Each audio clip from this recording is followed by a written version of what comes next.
The ball is on the 25, and it is 1st and 10. Welcome back to the show. Today is all things Cowboys. We're going to start at the offseason, go into 2025, and predict this season. Metro, are you ready to go? 100% all things Cowboys. Let's hop into it.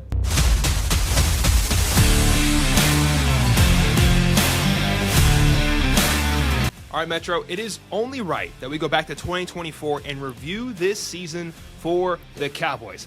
How did things shake out? We are in the NFC East. We finished 7 and 10 on the year. I stuttered to start the show. And we finished with 21st overall in points for our offense, and then 31st, almost dead last in the league for points allowed, 468 to be exact. This team showed promise on offense and then defense, lots of things to be desired. What was your view of the Cowboys? Because I don't know if y'all could see Metro's background, but you see Texas, you see Godzilla, you see more Texas, and the beautiful Scarlet Witch shirt.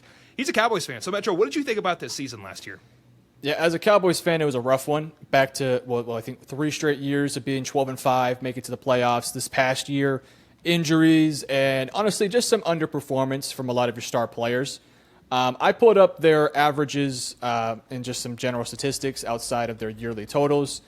Offensively speaking, points per game wise, they were 21st, which was I think 20.6 a game. They were 17th in yards per game and 27th in touchdowns per game.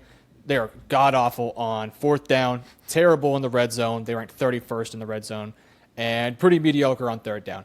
This is probably the 2nd or 3rd worst rushing team last year. They just were god-awful. They were terrible with Ezekiel Elliott. I think as the year went on, though, Rico Dowdle started to play a lot better.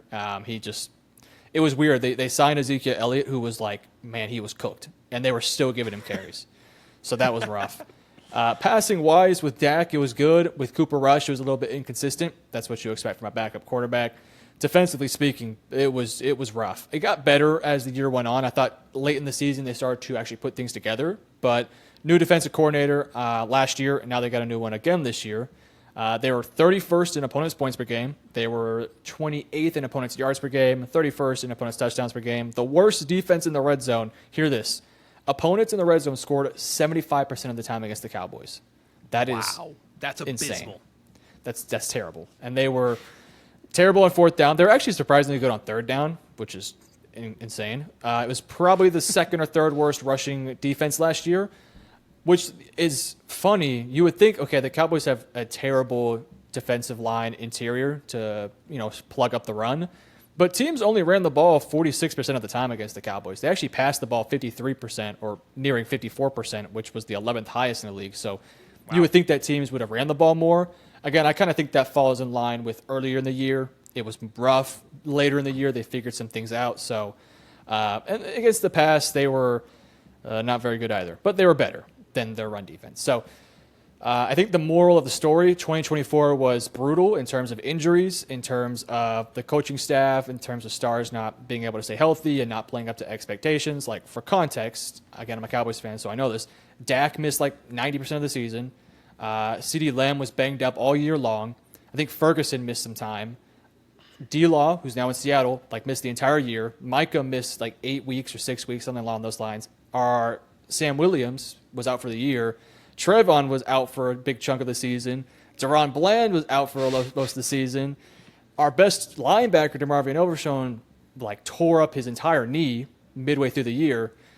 So, yeah, and I know Cade can relate because he's a Lions fan, and they got just demoralized. By the way, we just made a Lions video, so if you're a Cowboys fan, want to hear more about the Lions, check it out. So, rough 2024, obviously a lot of blowout losses, including that Lions team smoking us, which I know Cade was happy about.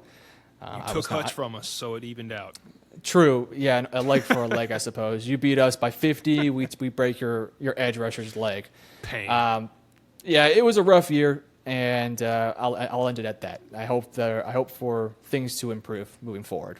Well, lucky for you, Metro. Let's start in the offseason with the head coach, Brian Schottenheimer. Ooh. Now, I was going to actually kind of get into a positive note, but I don't know if this is positive.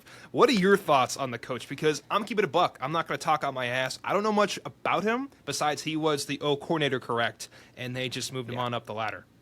Yeah, he was the quote-unquote offensive coordinator, but Mike McCarthy was the one calling the plays. Here's the thing. When the deal was done, when they signed Schottenheimer, I thought it was complete malpractice. And I still think it was because they wanted to bring back McCarthy, right? And so they waited till the very last moment to actually move off of McCarthy. And in fact, I think McCarthy just said, I don't want to be the Cowboys head coach no more, which was kind of funny. So McCarthy leaves, and at that point when he left, head coaches like I think Ben Johnson was gone. I think Aaron Glenn was already gone. Robert Saleh, I think, was off the table at that point. So a lot of the top coaches were already off the table.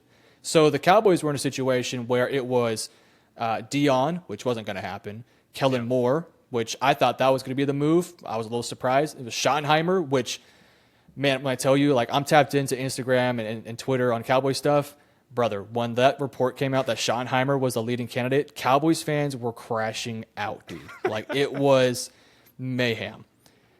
Now, if I'm going to spin this in a positive light, please. I have everything that Schottenheimer has said this offseason has been fantastic. Like, he has really came in. He is prioritizing culture. He's bringing in good players. And I think that he's done a good job of navigating this Cowboys fan base and kind of bringing us together. And he's done some things to help build chemistry and things like that.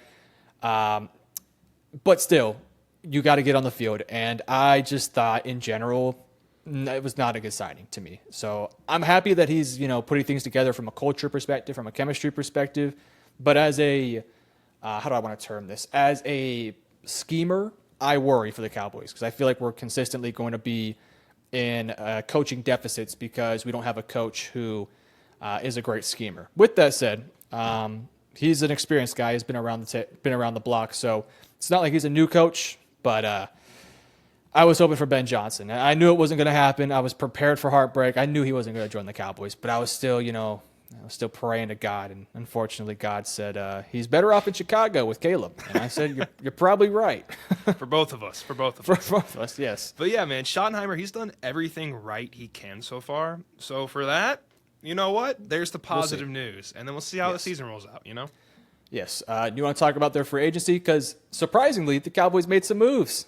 Cowboys made some moves with their biggest trade kind of later, but I'll mention him first because he's definitely the biggest impact. George Pickens, the wide receiver from Metro's ready to go. Hell yeah. The Steelers, they need somebody to help CeeDee Lamb, and they got him. I have not seen the Cowboys making a move like this. I was like, oh, okay, Cowboys. I see you, Jerry Jones. I see you doing stuff. He's like, all right, I get off my chair, make some calls, and he did. He made it happen. Metro, how much do you think right now the Cowboys are ranked? Where are we at? I think we were 21 out of all of the offenses. Yeah, we're 21 in points scored. How many places do you think this moves you guys by? Does it move you up to 15 offense overall, or more like 10? What are you thinking? Am I just accounting for George Pickens here, not the just rest Pickens, of the changes? Yeah. We'll talk about the rest of them here in a second, but Man, George Pickens he fundamentally changes so much for this offense. The last time the Cowboys made a move like this was the Amari Cooper move, which was all the way back, I think, 2021, or it might have been 2022. I think it was 21, though. And that ended up working out really nicely. George Pickens is the prototypical wide receiver 2 that Dak Prescott needs. The Cowboys have not had the past 2 to 3 years now. Ever since Cooper left, you had Michael Gallup, who was great with Cooper, but then had an injury and kind of fell off. He was that downfield threat, that 50-50 ball winner, the guy that you want, going up there and making your Dez Bryant-like plays. And unfortunately, he fell off a cliff after the injury, and I think he's on the Raiders now. I don't know if that's a fact, though. I think he's somewhere. It might be Miami, actually. I don't know. Anyways, George Pickens, 50-50 ball winner, that's his bread and butter. And Dak is going to love that guy because he likes to throw the deep ball, but he hasn't had anyone outside of CD. He was force-feeding Jalen Tolbert. And I love Tolbert. He's a good player, but man, when you're force-feeding him 50-50 balls, a lot of the time it wasn't really working out. Pickens, one of those dudes that fundamentally changes your offense. I think if I'm taking into account just George Pickens and Dak Prescott being back, this can potentially become a top 15 offense, and I think it will end up being a top 10 passing attack because you have, in my opinion, a top 10 level quarterback to go along with, in my opinion, one of the best wide receiver 2s. Also, in my opinion, the third best receiver in the NFL. Paired that with Jake Ferguson, too. So I love the move, and it was a 4th-round pick, I think it was, something like that? Yeah, 4th or 3rd, something like that. Yeah, it really didn't cost you much. And it's funny, I think they spent the same amount for George Pickens as they did for Jonathan Mingo. Of course The Cowboys. did. Of course they did. Dude, they make some of the dumbest trades ever. Like they sent a 4th rounder for Trey Lance, and Trey Lance never played for the Cowboys. Like never. Like even during preseason, he wasn't playing too much. And then they spent a 4th rounder on Jonathan Mingo, and Mingo is That's just atrocious. crazy, bro. I thought that was the end of the Cowboys. I'm not gonna lie. Dude, can I be honest with you though? Now this is maybe my Cowboy optimism. I low-key think Mingo could actually kind of fit this receiving core. Mingo, top 10 wide receiver. You heard it here first. Hey, top 10 wide receiver 4 maybe. Let's keep it a buck. My favorite thing about Mingo coming out of college was that he was like a weapon, right? You want to use him in screens. You want to use him in Gadget guy. A gadget guy, exactly. And with the Panthers, he was asked to be a traditional receiver, which is just not what he probably was meant to do early on into his career. Now with Dallas, he's going to probably be your 4th or 5th receiver because you already have Turpin, who's shorter but a speedster. You already have Tolbert. I kind of think like I could see him developing into like a role player, and this is such a I don't know why are we doing a Mingo conversation, but side tangent. He could be a really good show, man. We're going to talk a really about good wide this receiver time. for. You're right. Do you want to talk about the rest of free agency? Because we can just skim through it for the most part. Let's go through it. Let's talk about the highlights. And then, of course, Metro, if you want to mention anything else, don't go on ahead. Big signings. Our big re-signing was our D lineman, the interior Osa. I don't know how to say his last name, but he's a very good player. 4 years, $80 million. We got Turpin back, our wide receiver, for 3 years, $18 million. And then a nice long snapper. God mentioned him. Got to mention our long snappers out there. Trent Sieg for 3 years, $4.5 million. We also traded for Khair Alam and then traded for Kenneth Murray, the linebacker. And then a bunch of one-year signings. Dante Fowler Jr. on the edge. Solomon Thomas, the interior lineman, for 2 years, $8 million. Robert Jones, the guard, for 1 year, $4.5 million. And the list goes on. Is there anybody I didn't mention that you want to call out here? So I wasn't the biggest fan of their free agency class. Now, when you take into account George Pickens, then it's like, okay, I can live with this. Osa Digizua, 4-year, $80 million deal was just, it's a chef's kiss. He is an excellent pass rushing defensive lineman, especially an interior player, and he's solid enough against the run. And this Cowboys team, boy, do they need interior defensive linemen. It felt like he was almost inevitably going to leave, and that was like my major concern. But they brought him back somehow, so that was great. Kevontae Turpin is one of the best punt returners, kick returners. He is just a highlight machine sometimes, so good pickup there. Brian Anger, a low-key punter, re-signing. I mean, Brian Anger has been one of the best punters in the league, in my opinion, so that was great. Okay, Khair Elam, he's been terrible for Buffalo, but very talented guy. I think he'll probably play on the nickel. Maybe he can play on the outside. I thought at times last year for Buffalo he showed glimpses, but he also had some games where he was unplayable, so we'll have to wait and see there. Kenneth Murray he's interesting. He's not great in coverage. He's good in run support, but there are times where he's almost too aggressive, where he will pursue the opposite direction from the play because there's like a play action or an RPO, and he can really make big plays for offenses by himself. With the linebacker you took last year, and with DeMarvin Overshown coming back from injury, I think he's a temporary starter, but probably will be more of a rotational player. Javonte Williams looks to be your RB1.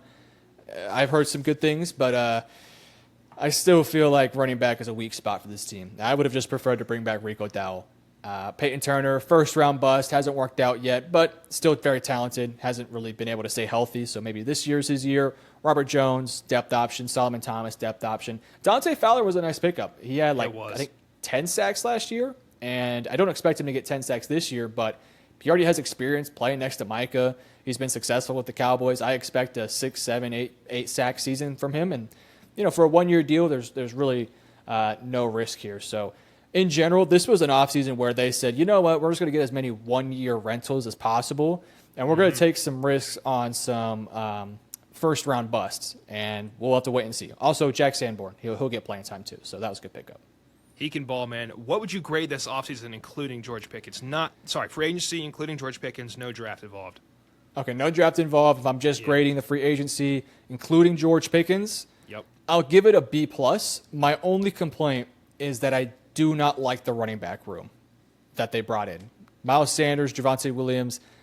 I worry about it. But I felt like they really did a solid job of just bringing in some depth options. Some of these guys will end up being legit players. You didn't really lose too much in free agency. I mean, you did lose Jordan Lewis and Rico Dowell, too, and a handful of other guys. Probably the biggest one, Zach Martin, from retiring. That sucked. But, yeah, just in general, I thought it was a really solid offseason of bringing back some pieces, signing some new faces. And, man, the George Pickens move is a game changer. It really is. And I think, if you take out the George Pickens move, it's probably a C+ to a C-.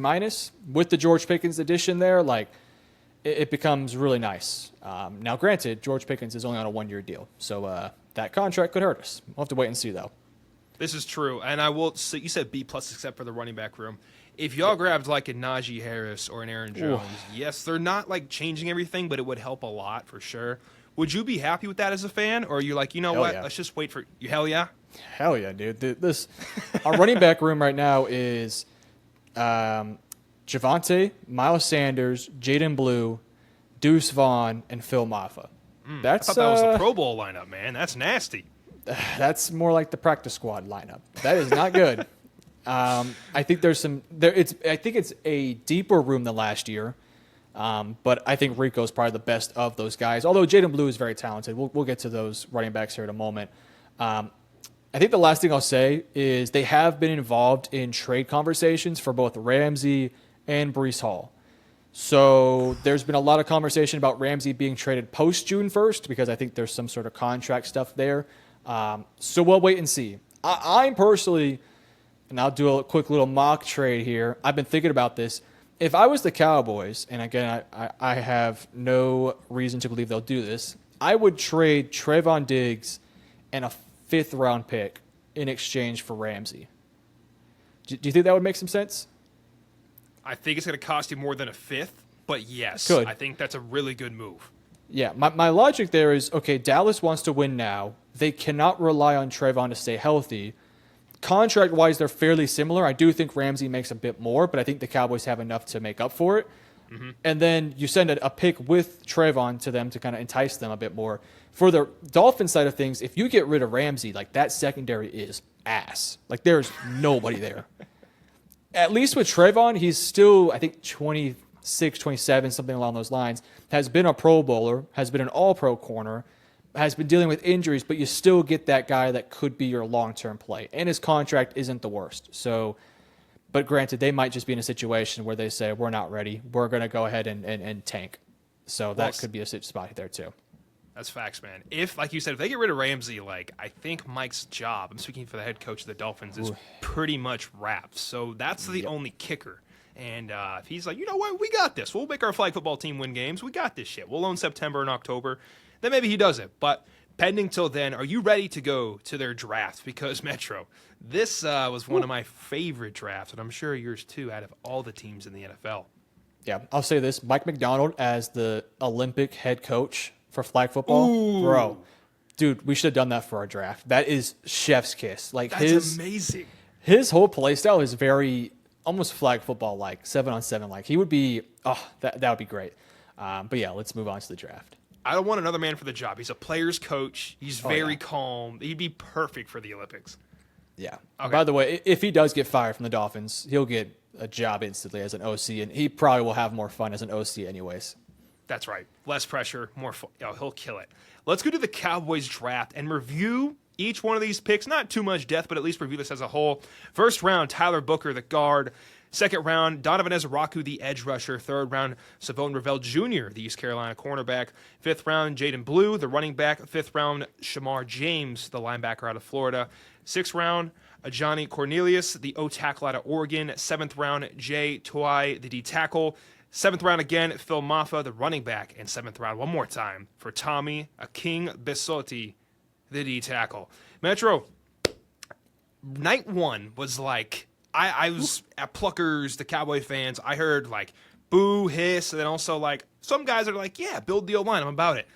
Overall, though, I heard overall negative things. But going into day two, you snag Donovan Ezraku and Savone Ravel, two first-round talents. People may not all view him like that, those two like that. But Savone Ravel, extremely lengthy corner, freak athlete. And then Donovan Ezraku, all he does is produce on the edge. That's all he does. You can't say shit about him. This guy gets sacks all day long and pressures all day long. What was your take on this draft? I'll ask you for a grade later, but what were your initial reactions on day one with Tyler Booker and then going into day two? I think I did a live reaction to the Cowboys pick, and the way the board fell for Dallas was really bad because at that point, Ted McMillan, who was I think their number one option, was off. Genty was off the board. The three tackles, Banks, Campbell, and Membu, were off the board. And at that stage, you were looking at potentially Tyler Warren, who was, when that happened, I was of the mind of, okay, let's either trade back, but I don't think anyone wanted to trade forward in this draft. So I wanted to either trade back, just select Matthew Golden, or draft like a Josh Simmons. I was like, I might be okay with that. They went with Booker, and I was a little bit like, oh, that sucks. I did not like that pick. I've rested on it. I've thought about it. I still don't love the pick. I think it is extremely early. A 12th overall pick to draft a guard that is very scheme dependent is concerning, but he is a great locker room presence. He's strong as an ox. He is massive. He's big as hell. The Cowboys needed a guard really badly. Zach Martin's out the door, so you had to find that replacement. If the Cowboys run a man blocking scheme where he just gets to put a hat on a hat, double teams, drive downfield, like he will be productive and he will be a good player. But man, if you get a coach in here who wants to run some zone schemes, wants to run some pulls and counters with Booker, it's going to be a bit eye-opening, especially if he doesn't develop. So I'm hopeful this pick works out. That pick alone, though, was very questionable. So I was a little concerned about it. But when you give me the context that Donovan Ezeraku and Shavon Ravel go right afterwards, I can stomach it a lot. Come on, man. That's amazing. Dude, it was great. Donovan Ezeraku fell to the round 2. I thought he could have went as early as pick 16 to Cincinnati, which is where I think a lot of edge rushers could have went. He is not the freakiest of athletes, but he is very technically sound, has great bend around the corner. Long arms. And, yeah, long arms. Seemingly is a really good character guy, too. And you got to put him in a room next to Micah. Like, that is your future duo at the edge rushing position. And then Shavon Ravel, if he didn't have that ACL injury, he probably goes early round 2, maybe a late round 1. He is an insane athlete. He is extremely fast. He's long and lengthy. And really the only reason why he went to East Carolina was just because of the academics. Like, if he didn't have academic problems, he would be a high-level Division I athlete. So I see a lot of Reek Woolen in Shavon Ravel, and you pair that up with potentially Trevon and Deron Bland. Like, you got 3 dudes who can all get after the football and make plays. So just insane value for rounds 2 and 3. And after that round 1 pick where I was like, oh, they reached in rounds 2 and 3, you get some massive steals. So I was a big fan of it. And their day 3 was solid. And then real quick, I do want to call out everybody and their mom is like, when their team takes a play, they're like, oh, I love that guy. I can confidently say Donovan Ezeraku was like Metro's dude. Like, you were 10 toes down, and I'd be like, he's like a back in the first round. He's okay. And you're like, no, dude, this guy, 16 and a half sacks last year in the FBS. This guy does nothing but produce. So you were big on this dude. So when I saw him go 12th overall in the second round to y'all, it was match made in heaven. So I'm really happy for y'all. What was your favorite pick on day 3? We'll go through all of them, of course, but if you had to pick like one favorite value-wise, where are you leaning? Okay, so the Jaden Blue pick is what a lot of Cowboys fans will be saying. Mm-hmm. I'm a Texas fan. See the flag. Or if you're listening on Spotify, you don't see the flag, but I have a Texas flag behind me. I struggle with that pick a little bit. In round 5, I'm okay with it. So it's not my favorite one. My favorite one was actually J Toa. I don't exactly know how to pronounce it. The Cowboys badly needed an interior run stuffer, and I just think that's exactly what he is. He will give you next to nothing as a pass rusher, but he's just a big dude that will clog some lanes and kind of be what Mozzie Smith was supposed to be. So we'll see if that one works out. I'll just quickly go through each one here. Jaden Blue, speedster, receiving back, had some fumbling issues at Texas, but he is lightning in a bottle, and he is a little bit undersized. But, man, just watch the Clemson game. Like, Clemson has Division I athletes, NFL players, and he was smoking them. Like, Like he can run like a 4.2. He's insane.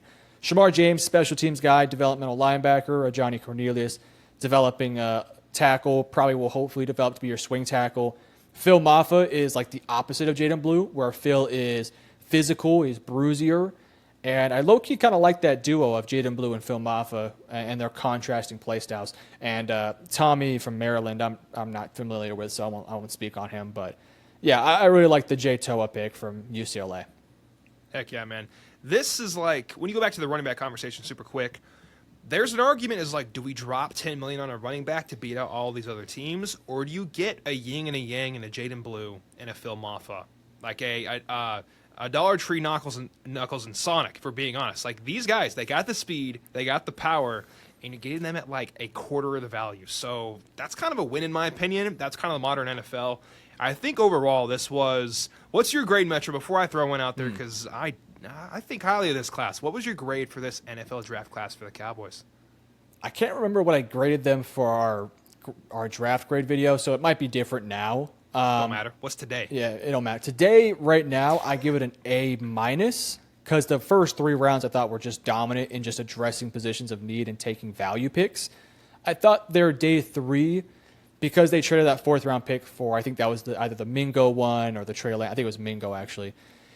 You left some value on the board, and so that kind of sucked. And I really would have liked to have seen a better running back duo, like Caleb Johnson. I would have loved to have seen, but he was off the board at that time. My guy Damian Martinez was still available late in the round, I think 6 or 7. And I was super high on him. He was a top 10 running back for me, and he was off the board. Like, dude, you should have seen me. Every single pick, I was like, all right, Damian Martinez, welcome home. They go Phil Maffa. I was like, okay. What team did Martinez go to? I feel like we talked about him. Yeah, anyways. Yeah, I give it an A-. I really liked their first 3 picks. I think Jaden Blue will get playing time. I think Jay Toa will probably get playing time too, and Phil Maffa could also get some reps here and there if he develops. So really nice draft class for Dallas. I thought they nailed it, and I was really happy because I thought last year's draft class was a little bit disappointing. This year's, though, was nice. I liked it. But what would you grade it? For my grade, I'm also going A-.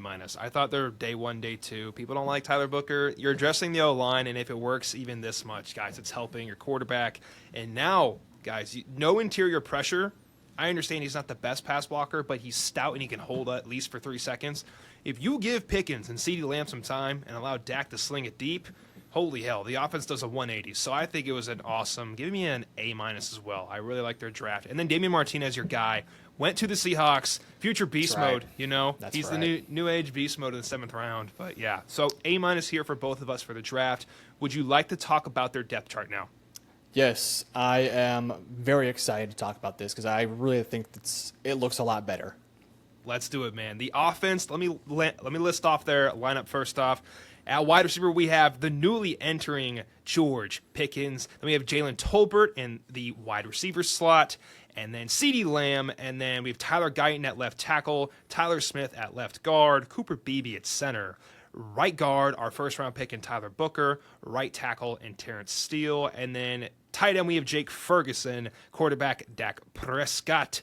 Running back, we have Javonte Williams, Jaden Blue, and Miles Sanders, just listing the whole kind of committee we got right there. And then fullback, have to mention him, Hunter, how do you say his name? Lupke, yes, Hunter Lupke, dude can ball.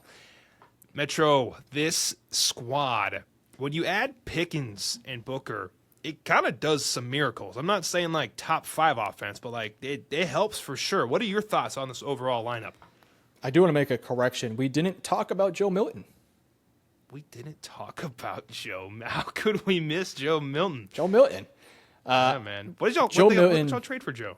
5th or 6th round pick, something like that. That's the move of the offseason.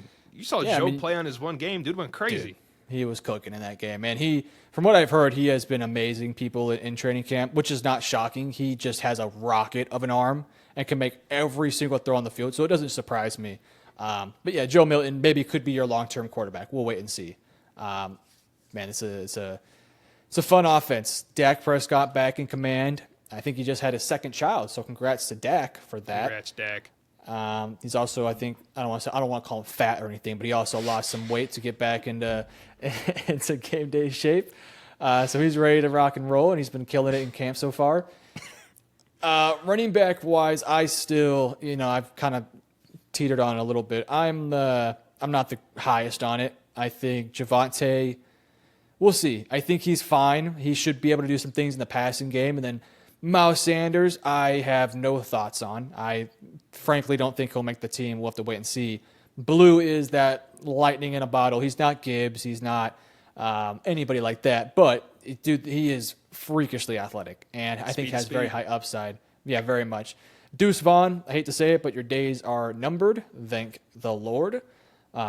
He was great for K-State, though. But his game is not translated because he is just, so tiny. And then Phil Maffa, we'll see if he can make the roster as, that power back. I hope he does. Receiving core-wise, I think it's deeper than usual. I think it's better. With George Pickens and CeeDee Lamb, their games contrast each other so nicely. Tolbert can play that third guy. Cavante can fill in there, here and there with his speed. And then Mingo can be a gadget guy. Ferg, Luke, Brevin Span Ford, same tight ends as last year. Ferguson's a stud. And then you got the Great Wall of Tyler with Tyler Smith, Tyler Guyton, and Tyler Booker. Which, by the way, is just hysterical. That we trademarked that. That's great. I think they'll probably put it on a T-shirt. I'm sure. That's wonderful. I think the past 4 drafts they've drafted these guys. Tyler Smith is a superstar, one of the best guards in the league. Guyton had a very up and down season last year, very up and down. Lots of penalties, lots of mistakes. Didn't play the full season, yet he still, I think, led the league in penalties, which was rough. But from what I've heard, he's looked pretty good in camp. He's also put on some muscle, so we'll have to, hope and pray with that one. I still think he should move to right tackle. I still think that he should be playing right tackle, and I thought they maybe could have drafted a tackle or got a tackle at guard or left tackle, but we'll wait and see. Cooper Beebe had a fine rookie season at center. He fills in nicely there. Then Tyler Booker, we talked about him a bit earlier. I think he fits nicely. Him and Tyler Smith is just a powerful duo. Very strong. Mm-hmm. And then Terrence Steele, he was so good prior to his injury. And then he got injured last year or the year prior. Then last year he came in there, just was so inconsistent, didn't really look great. And I don't know, I worry about him. He's such a well-sized tackle, but he just has some movement issues now, which I worry about for his age, and even though he's super young. But maybe Tyler Booker will help him out. We'll have to wait and see. I will say I'm not ready to call this offensive line finished because I think there's a lot of unfinished and unproven talent there. So I'll ask you, Cowboys were, let's say, the 21st offense last year. Mm-hmm. Where do you think they'll be at this year, assuming they stay healthy? I think Pickens and Booker make a much bigger difference than most realize. When you look at the wide receiver core, like we mentioned, it's they're ass. And then you get Pickens, you're like, it's kind of nice. They really bounce each other out really well. If I had to give a number, 1 to 32, they were 21 last year. Put me at a humble, not everyone healthy, you can't do that. Dak healthy. Put me at 18. I think in a much better average of the league, a more balanced offense. And like you said, maybe this O-line talent's like Guyton, if he takes a step forward, now we're looking real nice. Now we're looking 13, 12 in the league. So if 2 of the Tylers not named Smith take a step forward, this offense could get projected into 11 or 12 for me. But for right now, to put it at 18. Yeah, I think with Dak has always been somebody who can command well offenses. It's still up in the air with the coaching staff. We'll have to wait and see. The running back room, I think, is improved from last year, but I still think it's missing that alpha, that number one guy. That receiving room is perfect. The Pickens move, as you mentioned, it really balanced things out, and it kind of just put every piece in the right spot. Tolbert now moves to that 3 where he should have been. Turpin now is the 4. Mingo's the 5. So everyone kind of moves into their natural spot. It kind of does, for me, come down to this offensive line. It's a lot of what ifs, right? What if Tyler Guyton's good next year? Okay, sweet. Maybe a top 15 offense. What if Tyler Booker's good as well? Cool. Top 10 offense. What if Terrence Steele returns to form? Okay, now we're talking about a legit top 8 offense. So a lot of question marks. I still think at least one of Guyton, Booker, or Steele probably won't be very good next year. We'll just have to hope that's not the case, but we'll have to wait and see. I'm willing to say it'll be about 15, 14, 16, somewhere in that range. So about middle of the pack offense, which is totally fine because I think this Cowboys defense will be a lot better next year. So that's my stance on this offense. I think it's a fine offense. And Dak Prescott, if healthy, he can really elevate this team Just not in the playoffs. Well said. Well said. Slight dig, slight backhand, but yeah, it's true, man. If this offensive line, they could unlock the run game. You have a running back room that you said you have question marks about, and I mean, most of the league does too. If the offensive line is good, now we can do both. We have a full, complete offense, so that is the final key. And then Dak's going to do his thing. Dak's going to carry. People kind of hate on him, so I agree with you there. You want to go to the defense? Got anything else you want to say here? No, let's go to the defense. Let's head down to the defensive lineup. Starting at the DN, Dante Fowler, the free agent. And then at nose tackle, we have Mozzie Smith, the first-round pick from 2023. D tackle, we got Osa, the guy we just re-signed for 4 years, $80 million. DN, Micah Parsons, he's all right. At linebacker, we have DeMar Overshown. At middle linebacker, we have Kenneth Murray. We also just signed him from Tennessee. At quarterback, we have Trayvon Diggs. And then at strong safety, we have Malik Hooker. Free safety, Donovan Wilson. Cornerback, Khair Alam. And then nickelback, Deron Bland. Overall, this squad was, before like the new name showed up, was 31st in scoring last year. So not ideal. Yes, injuries popped up. But we didn't even mention the depth is what's popping out to me. You got Jack Sanborn down in the lineup. Yeah, it doesn't change everything, but he's a good depth player. People do go down over the season. He can contribute. Savon Rafael, if he can step up this year and add some stuff as a backup cornerback, this could be really good for the team. And then the big one for me, Metro, I'm pretty sure you too, third round and Donovan Ezraku. That's going to be fun as hell. This guy has got the length. He produced in the FBS all the time, and I think he's going to show up. When it's him and Micah and Dante Fowler, I'm feeling really good on third down. What are your thoughts on this overall defense, and where do you think they end up number-wise next year? Yeah, it'll be a lot better than 31. This defense was just demoralized with injuries, and I thought early on, I'm blanking on his name, who their defensive coordinator was, former Vikings head coach, I can't remember his name. It felt like he was really struggling to pick up what the scheme was for this team, and it was difficult because you had some really tough matchups early on that I think kind of inflated the numbers. If you actually look at it, this Cowboys defense was really good in their wins, but like terrible in their losses. Like they would give up 40. Mike Zimmer, that's his name. They would give up like 40 to Baltimore, 40 to Philly, and then they would hold like a Washington to like 20, and they would hold a Carolina to 14. So it was just a really up and down team. But this year they're back to being healthy, at least we hope. Trevon's there. We'll see if he stays or if it'll be Ramsey. Probably will be Diggs, though. Bland is back in the roster. DeMarvin Overshown will miss some time. He'll probably be gone for at least half the season, but when he returns, hopefully he can stay healthy. Micah will be back. You get Fowler. I think this defense has taken strides forward. I just think, in general, getting healthy will bring this defense to back within a top 20 unit. If they can get Mozzie Smith to just be good against the run, that will help this defense insanely, right? Or if Jay Toa steps in and is that guy, or Solomon Thomas, or whoever might be there. If they can just get one guy next to Osa who can plug a hole and fill some gaps, that would be great. Because I think linebacker-wise, you have some options. You have Kenneth Murray, you have Jack Sanborn, you have Morris Theophau, you have Shamar James and DeMarvin Overshown. Like, there's legit guys there now. Which has been a weak spot for this team as well. So I think front seven-wise, they look a lot better. We hope, at least, especially in the interior. And, dude, their edge rushing depth is pretty darn nasty. Micah Parsons, Dante Fowler, Marshawn Nealon, your second-round pick last year, who showed flashes, especially against the run. Sam Williams, who has also, I think a former second-round pick a few years ago, has also shown some pass rushing stuff. Donovan Ezraku, superstar in the making, in my opinion. Peyton Turner, we'll wait and see. Developing former first-round pick. So your edge rushers are nasty. They can come at you in waves. The interior defensive line is the big story here, though. Can they get somebody to plug up the gaps, fill the holes, all that sort of stuff? Linebackers are much improved. There's much more depth here. The secondary can stay healthy. I still worry about Donovan Wilson. I still kind of worry about who fills in for Jordan Lewis in the nickel because I think Bland will stick to outside this year.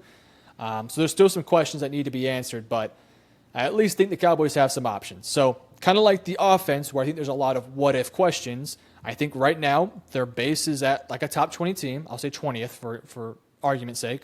But if Donovan Ezraku is great in his rookie year, if Mozzie Smith turns up, okay, maybe we're moving up to top 16. If DeMarvin Overshown comes back and this linebacking group is good next year, maybe top 12. Secondary is awesome next year with Trevon making plays, Deron getting some picks.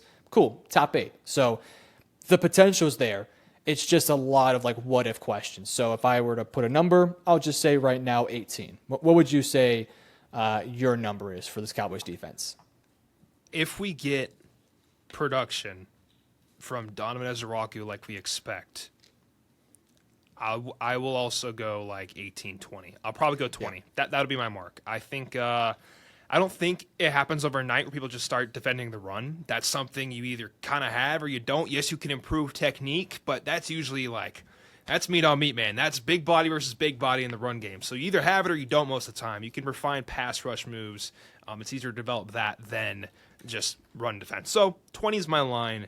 And like you mentioned, they were good on third down last year. They were abysmal in the red zone just because they could run through your face. But on third down, they have the edge rushers to make it happen, and it only got better this year. That is where this team will thrive. That's where turnovers will happen. That's where they will win games. So when it's third down, and you guys are already excited to get the ball back, be extra excited because now the strength of your team gets to show on the edge. Yeah, I also think we should probably talk about Matt Eberflus becoming the defensive coordinator for the Cowboys. Matt Eberflus, for all the shit he gets for, pardon my language, for all the crap he gets for, I don't know why I said that, like we curse all the time. My bad. For all the crap he gets for the Chicago Bears and all the garbage that he was as a just time manager and as an offensive mind, like he was terrible. But defensively speaking, this dude could legitimately put some great defenses out there. So this is from Reddit, and I'm not 100% sure if this is true or not, so just take it as it is. This is Matt Eberflus' defensive rankings when he was a play caller in terms of expected or EPA per play. In 2018 with the Colts, they ranked 9th. 2019 for the Colts, he ranked 17th. 2020 for the Colts, 9th. 2021 for the Colts, 13th. Between weeks 2 to 18 with the Bears in 23, they ranked 13th. Between weeks 1 to 13 with the Bears last year, they ranked 9th. And then hear this. When he was the head coach with the Bears, but someone else was calling the plays for a short stint in 2022, they ranked dead last in the NFL when Matt Eberflus was not calling plays. In 2023 in week 1, when Eberflus was not calling plays, they ranked 28th. And then once Eberflus got fired, the Bears defense went from 9th best down to 27th best. Eberflus effect, man. I think people, like you mentioned, they overhate head coaches, and then they actually go be their actual job, and they kick ass. So keep going. You were saying something. It's the Robert Saleh thing, where they are excellent at positional or one side of the ball. But the second they have to move into a head coaching spot, it's really difficult. Now, sometimes it ends up working out, like you get an Andy Reid Dan Quinn. or a Dan Quinn, exactly. Bounce back, but a lot of times it doesn't. So I really am a big believer in Matt Eberflus. I think he is a great coach as a defensive mind, and I think his scheme also will really benefit guys like Micah and Trevon and all these guys. So my optimistic Cowboys self is telling me this is going to be a top 16 defense, but if my more reality keep away the bias in me is also saying like 18 to 16, somewhere in that range. So I'm pumped for the Matt Eberflus signing. I was a huge fan of that signing. That was a great pickup for the Dallas Cowboys. It's a great move, man. Is it time for the best part of our show, or would you like to talk about anything else before we move forward? I don't think there's anything to talk about. I will say, for this part of the show, I think we should get both our opinions because I'm obviously going to be biased. So I think we should also keep track of yours one better, too. Metro. I'm taking the driver's seat today. I don't want any of your bias. Let's go. I'm gonna throw you like 3 bones. Don't you worry. Cool. But I'm taking no bias. Probably kind of a hater, and also argue with me. Be like, no, Cade, that this is not it, and I'm gonna tell you why. All right? Works great. I'm gonna watch you till you break, and then we'll talk. I know you're gonna say Panthers beat the Cowboys. You're just gonna be like, okay, yeah, Panthers beat the Cowboys. Who's this clown? All right. So in week number 1, the Dallas Cowboys on Thursday will be going to Philadelphia at 7:00. The reigning NFL Super Bowl champions on Thursday in prime time. It's also important to note last year, I think they also played on Thursday, the Eagles I should be talking about. But they were, I think, in Germany or something like that. Very cool. Who do you think is going to win, the Eagles or the Dallas Cowboys? Cowboys got a lot better this year. This is the reigning Super Bowl champs, and that stadium is going to be on fire. I'm going to go 0-1 on the season, but a very respectable loss right here. 0-1, Cowboys start off with a bad loss to the Eagles. Do you think it'll be close, or do you think it's like a double-digit win for Philly? I think they run away with it like in the fourth. But throughout the game, it should be entertaining. Like, this isn't no ass-whooping by any means. This is going to be a good game. This is going to be a great game. Week number 2, the new-look New York Giants. Keep in mind, Jackson Dart probably on the bench. You're probably going up against Russell Wilson. It's on a Sunday. It's a noon game. You get 10 days to prepare. Do the Cowboys continue to beat up on those bum-ass Giants? They do. I'm not going to bury the lead. The Giants are catching it now. We're going 1-1 in the season. All right, 1-1 on the season. The Cowboys then move on to a resurging Bears team. Ooh. It's at Chicago. It's at 3:00. Now, do keep in mind, and again, I'm trying to influence your decision here. Please. Ben Johnson's third game, so maybe he's getting into a groove, and maybe he's not. Maybe he's struggling. Caleb Williams, same thing. It's 1-1. Who wins? The Cowboys going to Chicago at 3:00. If the Cowboys can beat the Bears at home, now's the time. I'm going to give it to them 2-1 on the season for the boys. Let's go. All right, 2-1 for the Dallas Cowboys. I will say Chicago is one of those teams that Cowboys fans, for some reason, really don't like. But the Bears seem to have our number at times. I think they beat us last time, but I think they did too. Interesting one. All right, Cowboys go up against an old friend of theirs, this time at home versus the Green Bay Packers. Rodgers and Love have hurt the Cowboys in the past, but do the Cowboys get some timely revenge this year? It's 2-1. Who wins? Based off all the horror stories and the flashbacks to Nam, I'm going to have to give this to the Green Bay Packers. I'm sorry. They typically win in AT&T. There's been so many games. I'm bringing up bad blood now. I'll stop. But just Green Bay has a good reputation on the road against the Cowboys. That's all I'll say. And it's a 7:00 game, too. Packers, they have the Cowboys number. All right. After week 4, the Dallas Cowboys go over to New York to face the New York Jets at noon. Who wins between Justin Fields and the Jets with Aaron Glenn, or the Dallas Cowboys? B-to-A, built to ass, 3-2 on the season. Oh, my gosh. Got the confetti going. That's did right. Again. Super Bowl we champs. got the win. Let's go. All right. Next week, another 12:00 game. This time, Carolina Panthers. Cowboys are 3-2, coming off a win versus the Jets. Who wins? Bryce Young and the new-look Panthers, or the Dallas Cowboys? Metro, here's your bone. Carolina, who's winning this game? L for who? Oh, no, this is 2. I didn't want the thing to come up if I put the thumbs up, so I'm doing this now. Who do you think wins this game on the road? Is it Carolina or the Cowboys? It's Cowboys. They always do a number to Carolina. They have owned them the past couple of years. Now, granted, they're better this year, but I think Dallas has the personnel to really get them. So, in my opinion, I'm picking the Cowboys. Let's do it. We're 4-2, right?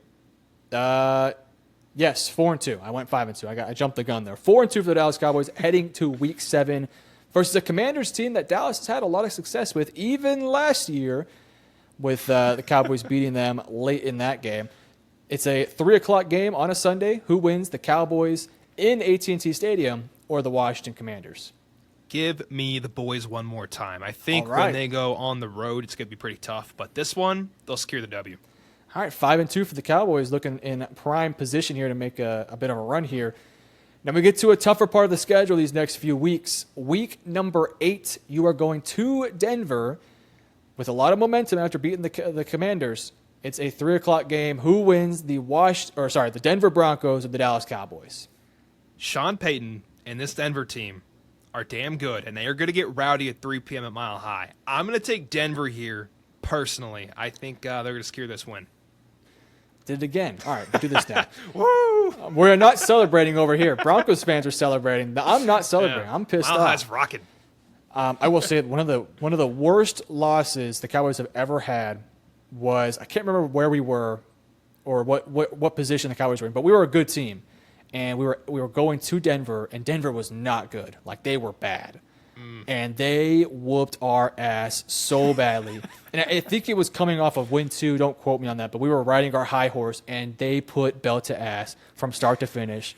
And their starting quarterback was like Drew Lock or something like that. It was so embarrassing. All right, Cowboys are now 5-3 heading into Week 9 versus a Cardinals team that me and Cade are very high on. Cowboys kind of struggled against Kyler Murray last time. The Dallas Cowboys win this Monday game at 7 o'clock on ABC and ESPN. Who wins, Cowboys or Cardinals? I think the Cardinals are a better team, but if anybody can chase them down on third down, specifically Kyler with that pass rush, I'm going to take the boys right here at home. Really big upset. I love the Cardinals like you mentioned this year, but big upset right here. 6-3, right? Yes, Cowboys now move to 6-3, heading into the bye week. Now this is after Week 11. It's going to get really difficult. 6-3 heading into the bye week. Dallas Cowboys will get even more time off as they get a Monday game versus the Las Vegas Raiders. New look team, new quarterback, new running back. It's in Las Vegas. Tickets are $386 via ESPN. So good luck getting tickets there. Who wins? Cowboys going to Las Vegas at 7 o'clock on a Monday. I'm going to be straight up, and this is not going to be received well. The Cowboys, in history in the past year, cannot defend the run. This team is going to give Ashton Jeanty the ball 870,000 times this game. And they're going to win because they just can't stop him. So I'm going to take the Las Vegas Raiders right here. All right, we got 6-4. Dallas Cowboys still in the positive here. Things might get a little ugly, though, if this is the case. Cowboys, who lost to the Eagles in Week 1, now are going up against them in Week 12. This time in Dallas at 3 o'clock.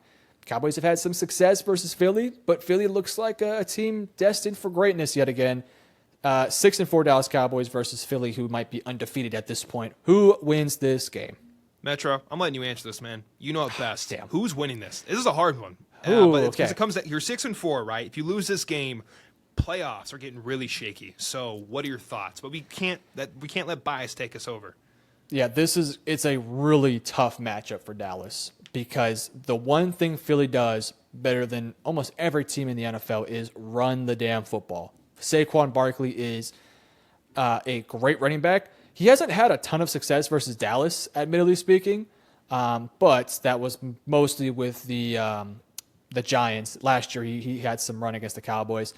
I think Philly probably wins this one, unbiasedly speaking. I just think Philly is equipped to beat us, and Dallas really struggles versus their RPO attack, versus all the different looks they can give you, and they can run the ball effectively. I do think Dallas defensive line-wise can match up, but I still think Philadelphia is just a better team. So I will go with Philly to win this one. Very nice. 6-5, short week here, which is crazy, versus the AFC champions, the Kansas City Chiefs. Now I want to, throw my little bone at you here. Please. Cowboys, I think they beat the Chiefs, or were really close to beating the Chiefs, I think 3 or 4 years ago, when the Cowboys were underdogs big time in that one. Good pass rush versus an offensive line in Kansas City. That's a little bit questionable, but Mahomes is Mahomes.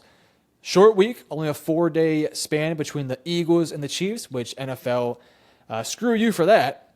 It's a 3 o'clock game on a Thursday. Who wins this one? This one's also, I think, on Thanksgiving in Dallas. It is. So who wins? 6-5 Cowboys or Kansas City that probably has 10 wins? Thanksgiving off a very physical game against the Philly Eagles. Cowboy fans, I'm going to make it up here in a second, but you're going to lose this game. I'm sorry. You're going to be 6-6 in the season. 6-6 on the season.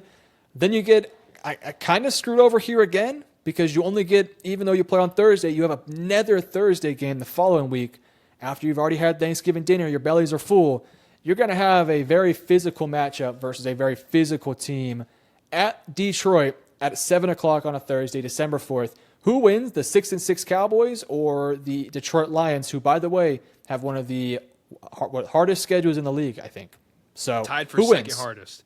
All right, season on the line. We're nearing out of the hunt candidate, right?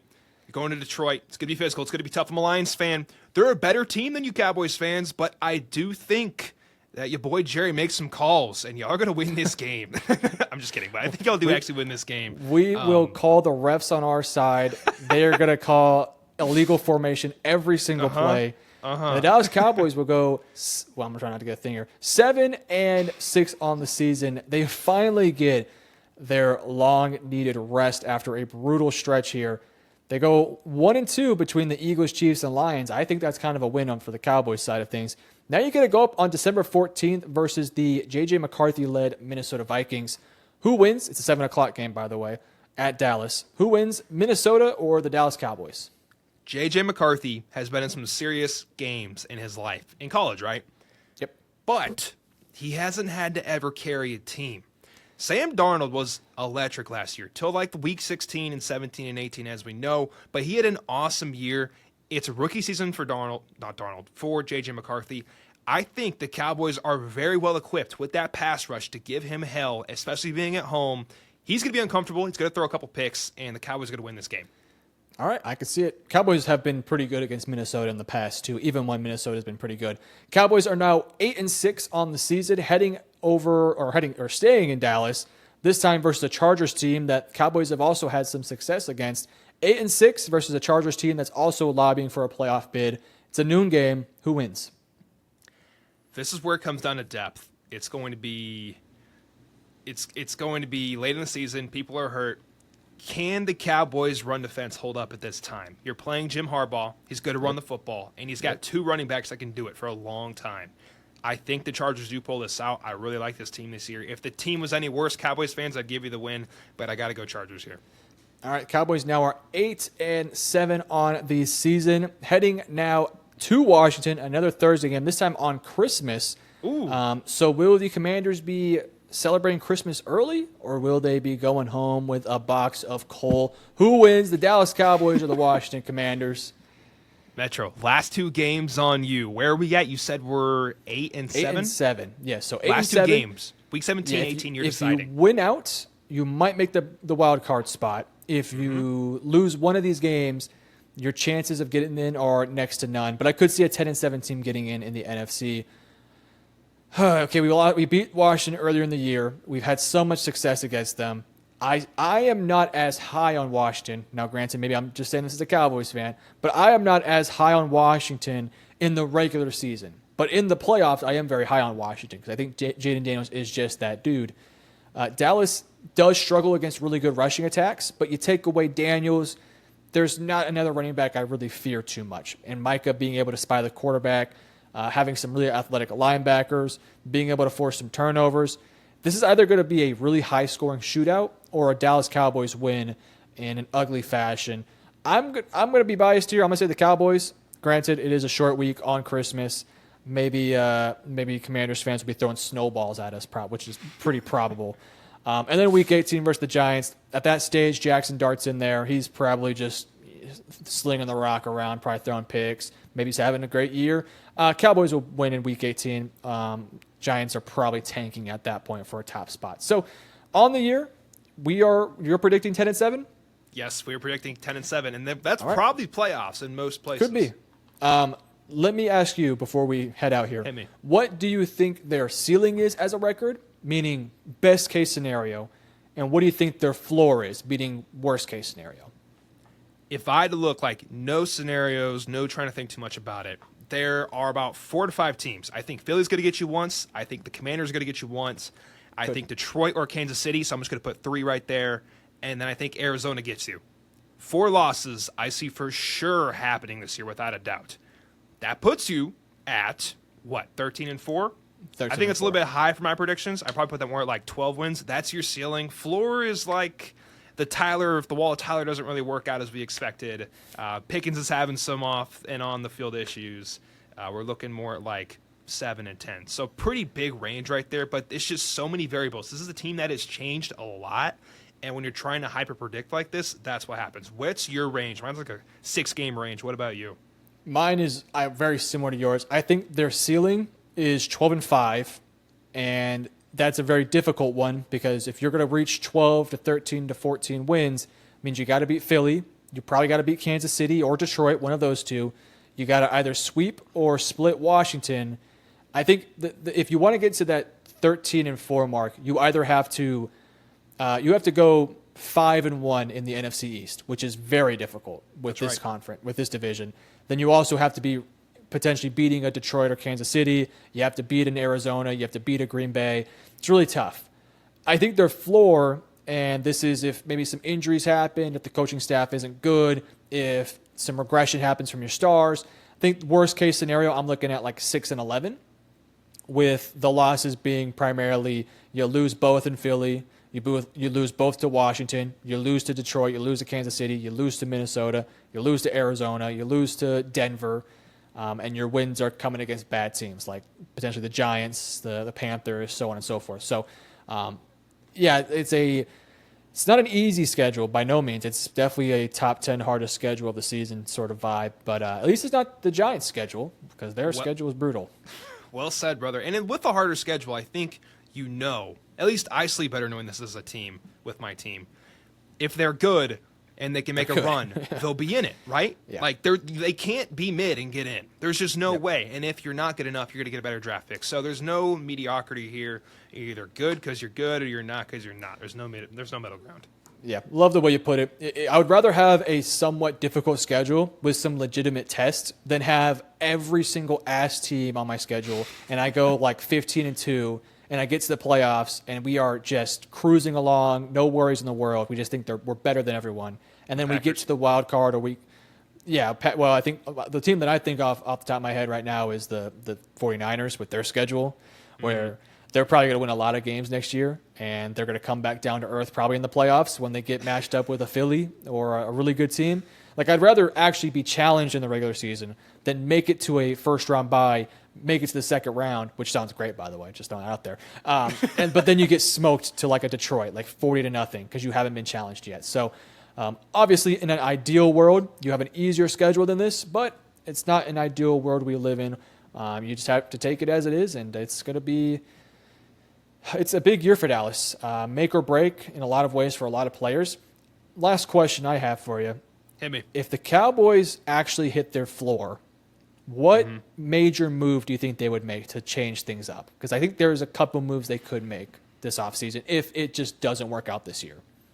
I think you have to cut any stars immediately with any kind of cap casualties. That's A. B.